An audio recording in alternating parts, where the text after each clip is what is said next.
When you think of Quentin Tarantino, the first thing that often comes to mind is the bold, unapologetic use of violence in his films. From the iconic blood-soaked sword fights in Kill Bill to the ruthless shootouts in Reservoir Dogs, violence is not just a tool, but a central theme in his cinematic universe. But what are the effects of this violence on the audience, and does it push the boundaries of what we expect from cinema? Quentin Tarantino's films have always been polarizing. Love him or hate him, one thing is undeniable. His portrayal of violence is like no other director's. But how does it affect the people who watch them? Today, we're diving deep into Tarantino's approach to violence, discussing how it impacts his audience and exploring the director's own thoughts on the matter. From the brutal revenge plots in Kill Bill to the bloody vengeance in Inglourious Basterds, Tarantino's films are notorious for their graphic violence.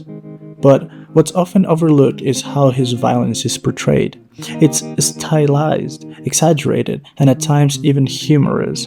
This can make the brutality seem almost cartoonish, separating it from reality and allowing the audience to experience the violence in a way that is different from traditional film. Tarantino himself has been quite open about his love for violent cinema. In fact, he once said, "I love violence. It's always been part of the movies that I loved. But my violence is a movie violence. It's not real." End quote. He's always insisted that his films, while violent, are not meant to be taken as a reflection of reality.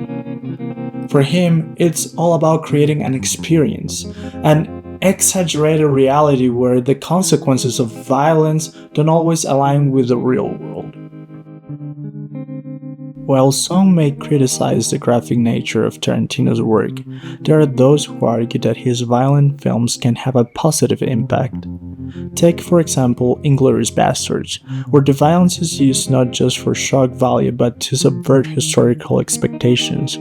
The film allows audiences to witness the revenge of Jewish soldiers and Nazi leaders, a cathartic, almost mythical act of justice. Similarly, in Django Unchained, the violence against the oppressive slave owners is a form of moral retribution, satisfying a deep sense of justice for many viewers.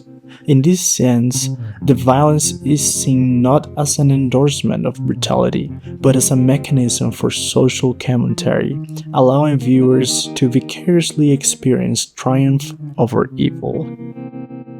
Tarantino's violence, for some, offers a kind of emotional release. By confronting the viewer with over-the-top depictions of violence, it can act as a form of catharsis, helping people process anger or frustration in a way that feels safe and controlled.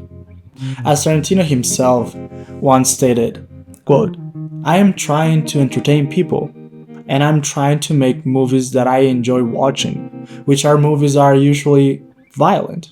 End quote. For these audiences, Tarantino's films may offer a kind of escapism, a space to confront the darkness of the world without real-world consequences. However, there's another side to this. While some may view Tarantino's violence as a form of release, others argue that such depictions can normalize brutality.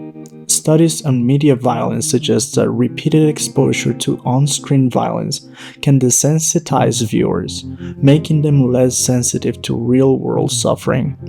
It's easy to see how that could be a concern with Tarantino's films, where violence is often presented as entertaining or at times comical. Additionally, critics like journalist and author Robert Fisk argue that the most dangerous form of violence is that which is sanitized and romanticized, because it leads us to believe that violence is acceptable or even desirable. In this way, Tarantino's films could, for some, blur the line between fantasy and reality, leading audiences to view violent acts as not just a cinematic device, but as an acceptable form of expression in real life. Tarantino's films often leave us asking, is it okay to enjoy violence in films, even when it's exaggerated for effect? While he might argue that his films don't promote real violence, it's worth considering how such depictions shape our perceptions of the world around us. At the end of the day, Tarantino's use of violence isn't just about shocking the audience, it's a tool for storytelling, character development, and at times social critique. But like any powerful tool, it comes with a responsibility, both for the filmmaker and the audience. The violence in his films can serve as a mirror to the darker side of humanity, but it can also be a seductive, dangerous force, one that blurs the lines between fantasy and reality. As Tarantino once said, quote, violence is one of the things that makes movies fun, but it is a dangerous thing to wield, end quote. And for audiences, the key question remains, does watching Tarantino's movies make us more aware of real world consequences of violence, or does it risk desensitizing us to it?